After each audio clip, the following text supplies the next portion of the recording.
गंवाया, कितने तुम्हारे प्लस हैं, कितने माइनस हैं, क्या प्रॉफिट है, क्या लॉस है, उसका जब खाता खुलता है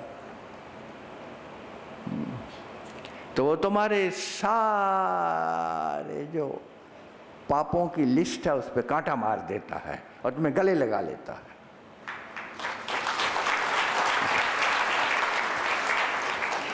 क्योंकि वो दया का सागर है, वो कृपा का सिंधु है, उसके अंदर रहम ही रहम है, वो रहमतों का दरिया है जो कभी ख़त्म नहीं होता, वो बहता ही रहता है। वो सागरों का सागर है और उस सागर को हमने दया सागर कहा है, कृपा सागर कहा है, कृपा सिंधु कहा है।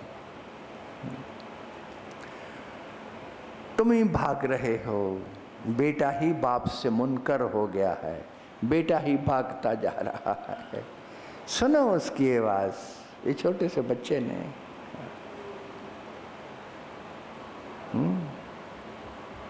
वो अलख जगाई है, अलख जगाई है तुम्हें। हाजी मौला सुंदर। और क्या करना, कोई प्रार्थना की ज़रूरत नहीं है, कोई मंत्रों के उच्चारण की ज़रूरत नहीं है, कोई तुम्हें सिद्धियाँ रिद्धियाँ साधने की ज़रूरत नहीं है। बस पकड़ लो, पकड़ लो ये हाजी मौला। कुछ नहीं होता। इतना पत्थर हो गया है दिल, इतना पत्थर हो गया है इंसान कि इस शब्द की ठोकर भी नहीं तुम्हारे ऊपर पड़ती, इसकी आवाज़ भी नहीं तुम सुनते, ये तुम्हें छूता भी नहीं ये शब्द। नहीं तो ये शब्द तुम्हें छू जाए, अरे तो सारे पर्दे खुल जाएं, तो उसकी याद ताज़ा हो जाए, तो प्रेम के आंसू बहने लगें, तो हृदय पिघल जाए उसके प्यार में, उसके प्रेम में, और तुम उसकी याद से भर जाओ। एक ही काफ़ी है, एक ही शब्द काफ़ी है। और फिर जब वो उतरता है तुम्हारे जीवन में, जिसको मैंने कहा है कि वो उतरा ही हुआ है, सिर्फ एक माया जाल है, उसका ओला है, उसका पर्दा है, उठ जाता है, तो तुम पाते हो कि वो पहले से ही था वहाँ। क्योंकि वो नहीं हो अगर, तो तुम जी नहीं सकते, तुम श्वास नहीं ले सकते, तुम देख नहीं सकते, तुम बोल नहीं सकते। तुम्हारा वजूद उसी के कारण है, और वो बीज रूप में तुम्हारे ही भीतर, तुम्हारे ही केंद्र में बैठा हुआ है।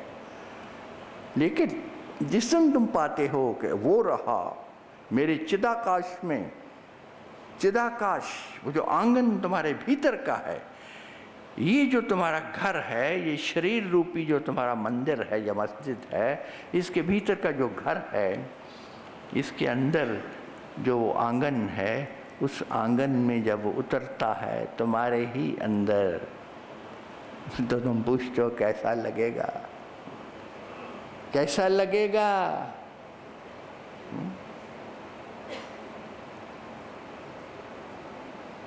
वो उतरता ही नहीं जब तक तुम्हारे भीतर की सफाई नहीं हो जाती, जब तक तुम आसन नहीं उसका तैयार करते। कहाँ बैठाओगे? वो उतरने को तैयार है, तुम बैठाओगे कहाँ उसको? सोचो। गा तो तुमने दिया, ये नगमा गाया बहुत प्यारा, कि वो जब उतरता है तो कैसा लगेगा।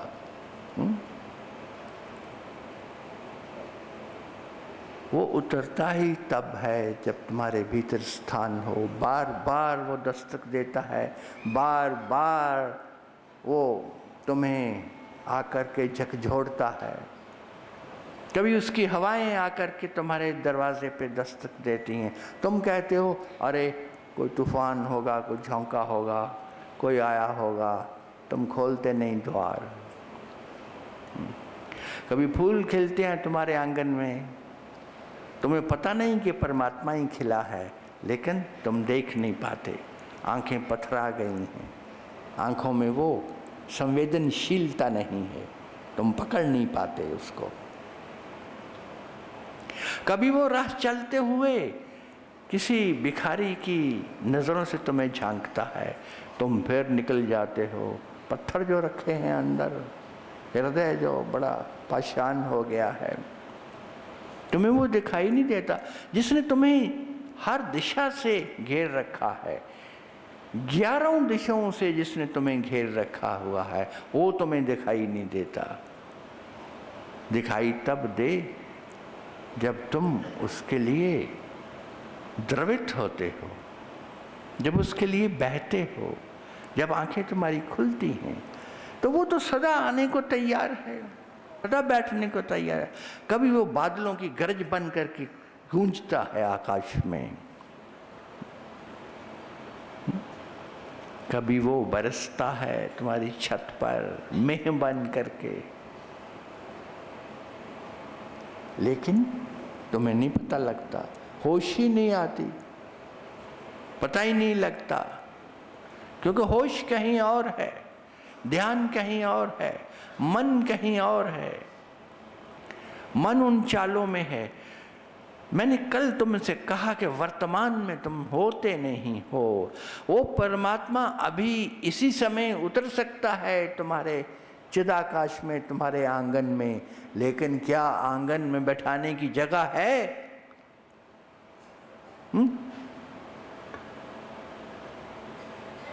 भीतर तो सब भर रखा है, जगह ही नहीं है।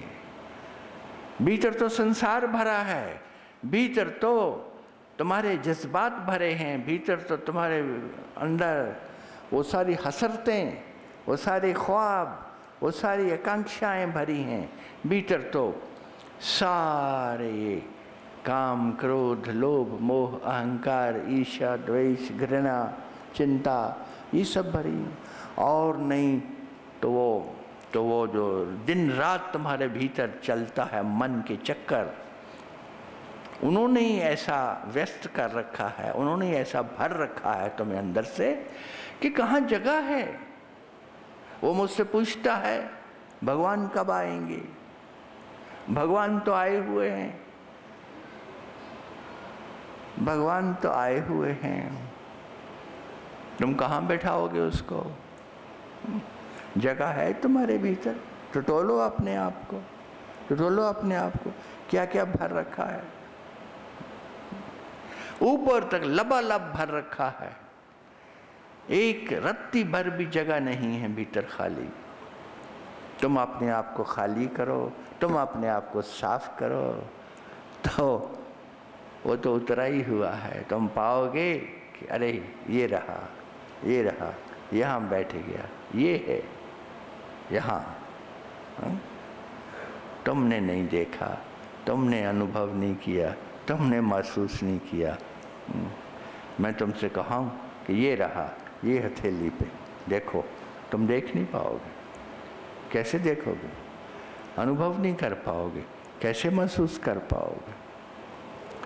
सतगुरु अंदर की तड़प लिए हुए तुमसे फरियाद करता है, तुम्हें पुकारता है, तुम्हें झकझोरता है, फिर भी इंसान होश से नहीं भरता है, होश नहीं आता है। ये संगीत की महफिल जो यहाँ सजी थी, आज सुबह भी और आज शाम को भी, वो भी तुम्हें जगाने का प्रयास था, तुम्हें हिलाने का, कि शायद तुम झंकृत होने लगो भीतर से और उठने लगो, वो स्वाद उठने लगे, वो आनंद आने लगे, और तुम थोड़ा सा ठहरो, जीवन में ठहर जाओ, तो झांकी मिलने लगे, तो वो झांकी खुलने लगे, तो वो सारा स्वाद बाहर आने लगे। ये सब जितने भी आयोजन करता है सतगुरु, तुम्हारे लिए, ताकि कोई एक ऐसा बिंदु शायद ऐसा हो तुम्हारे जीवन में जहाँ तुम पूर्ण रूप से जागृत हो जाओ, जहाँ तुम उस सब को पकड़ लो जो अभी तक ना पकड़ पाए। किसी से भी, कहीं से भी, अभी जितना भी यहाँ प्रोग्राम हुआ है संगीत का, सुबह भी अब भी, अगर एक शब्द भी तुम्हारे भीतर वो धक्का दे दे तो वो सब खुलने लगता है। ये जो बार बार पुकारा जाता है, जैसे सुबह था अल्लाहू अल्लाहू अल्लाहू अल्लाहू अल्लाहू अल्लाहू, ये एक चोट मारने का आयाम है कि जो तुम्हारी शक्तियाँ सो गई हैं, जो ऊर्जाएं दब गई हैं नीचे, जो कुंडलनी, अगर योग के माध्यम से कहूँ तो कुंडलनी जो सुप्त है, जो जागृत नहीं हुई है, उसको उठाने का प्रयत्न है। जब तुम बार बार चोट करते हो, ओंकार की चोट करते हो, ओम की चोट करते हो, और बहुत सारे ऐसे हम कैंपों में देते हैं ऐसे प्रयोग करने के लिए और करवाते हैं जिनमें लगातार चोट मारनी होती है इंसान के भीतर। वो जो पत्थर हो गया है, वो जो पत्थर बन गया है, पाषाण हो गया है, उसको तोड़ना है।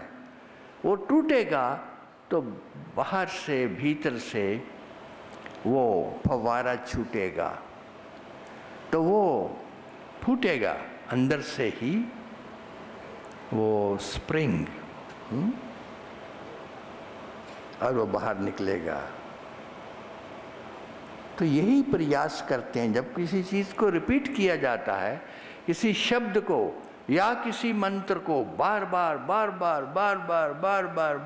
जब रिपीट किया जाता है, तो एक ही उसका मकसद है, वो है कि तुम इस चोट से भीतर की शक्तियों को ऊपर उठाने में तुम्हें सहायता मिले, वो सहायक बने तुम्हारे, ताकि वो शक्तियाँ ऊपर उठें और ऊर्ध्वगमन के साथ ही साथ तुम्हारे सब बंद पर्दे खुलने लगे, वो सब खुल जाएं। बहुत अच्छा माध्यम है। नीरजा भी आई थी, नीरजा पंडित बहुत सुंदर गाती हैं, देश विदेश में गाती हैं, गायन है इनके बहुत सारे एल्बम छपे हैं, बहुत सारे एल्बम निकले हैं, और संगीत के दुनिया में इनका नाम है। तो क्या सुना तुमने, वो मीरा का एक भजन सुना दिया, श्याम माने चाकर राखो जी। मीरा का भजन, श्याम माने चाकर राखो जी। तुम चाकर ही बन जाओ, तुम नौकरी ही कर लो उसकी, तुम उसको कहो हे प्रभु तू मेरा स्वामी है, मैं तेरा गुलाम, तू मेरा मालिक है, मैं तेरा गुलाम। उसको साईं कहा है, उसको मौला कहा है, उसको मालिक कहा है, वो मालिकों को मालिक है। तो मीरा ने कहा कि मुझे दर्शन नहीं होते, मैं भटकती हूँ दर बदर, मुझे तुम अपने पास नौकर रख लो, मुझे चाकर रख लो। चाकर रहसूँ बाग लगासूँ, नित उठ दर्शन पासूँ। यही हो सकता है, एक यही माध्यम रह गया है कि मैं तुम्हारी खेती करूँगी, मैं तुम्हारे बगीचे लगाऊँगी, मैं तुम्हारे बगीचे के सूखे पत्ते साफ कर दूँगी, मैं तुम्हारा काम कर दूँगी, मैं पानी लगा दूँगी पौधों को, और आते जाते तुम्हारे दर्शन करती रहूँगी, और कुछ नहीं चाहिए। मीरा कोई पैसा नहीं मांगती, कोई सैलरी नहीं मांगती इस काम करने की, कोई तनख्वाह नहीं मांग रही है। वो कहती है तुम्हारा सिमरन बना रहे, बस यही मेरी उजरत है, यही मेरी तनख्वाह है, मुझे और कुछ नहीं चाहिए, बस तुम्हारे दर्शन। दर्शन क्या है, मैं तुम्हें सुबह बता रहा था, उसके दर्शन, उस तत्व के दर्शन जो सनातन है, वो कृष्ण को देखती है, बस उसी में समा जाती है, उसी में समा जाती है। देखो मैं तुम्हें बताऊं, उस परमात्मा को, उस खुदा को जाना नहीं जा सकता, क्योंकि वो अथाह है, वो अनंत है, वो असीम है। इसीलिए तुमने उसको कहा अलख, अगम, अनाम। अलख है, वो देखा नहीं जा सकता, अगम है, उसको पाया नहीं जा सकता, अनाम है, कितने ही नाम उसको दे दो फिर भी उसका कोई नाम नहीं है। जिसका कोई नाम नहीं है उसको उसके जितने नाम चाहो दे दो। वहाँ मुक़द्दस कुरान शरीफ में आता है ना, ला इलाहा इल्लल्लाह मोहम्मद रसूलुल्लाह। वो क्या है? उसके सिवा कोई नहीं, उसका एक ही नाम है, खुदा है, उसके और कोई खुदा है नहीं।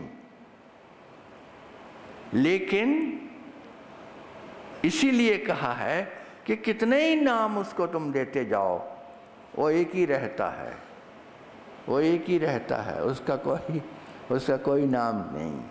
तो जानने वालों ने कहा क्या नाम दें? जो भी नाम देते हैं अधूरे हैं, वो जो भी नाम देते हैं उस तक पकड़ नहीं पाते, वो अनंत है। वो मुझे याद आता है रामकृष्ण परमहंस के दो पुतले थे नमक के। अक्सर वो कहा करते थे मेला लगा है सागर के किनारे, समुद्र के किनारे, और दो पुतले नमक के वहाँ खड़े हैं, उस मेले में गए हैं और आपस में बहस छिड़ गई है उन दो पुतलों के बीच में कि ये समुद्र की गहराई कितनी है, ये कितना गहरा है सागर। तो किसी ने पास में से गुजरते हुए उनको विवाद और झगड़ते देखा, तो कहा कि अरे क्यों परेशान हो रहे हो, जाओ इसके भीतर, छलांग लगाओ, पता लग जाएगा कि कितनी गहराई है। और कहते हैं कि वो